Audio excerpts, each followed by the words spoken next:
আসসালামু আলাইকুম। মিনাসান কন্নিচিওয়া।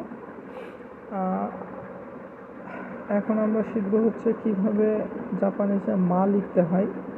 মাকে জাপানিসে বলে হাহা। আমরা এখন আমরা যে হাসি না হা হা করে, সেটাকে বলে জাপানিসে মা। দেখেন, এটা হচ্ছে কুনিয়মে হচ্ছে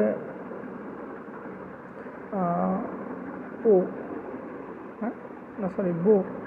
আর উনিয়মে হচ্ছে বো, আর কুনিয়মে হচ্ছে হাহা বা কা এ। আর এটা এই যে এই চিহ্নটাকে বলা হয় জাপানিসে মা। এই চিহ্নটা দ্বারা বোঝায় মা। আর এই চিহ্নটার ডিটেলস দেখেন লেখা আছে যে এখানে কীভাবে লিখতে হয়। যদি আমরা ট্রাই করি, তাহলে ফার্স্টে আমরা এইভাবে টান দিয়ে এইভাবে, তারপরে আমরা এই মাথার থেকে টান দিয়ে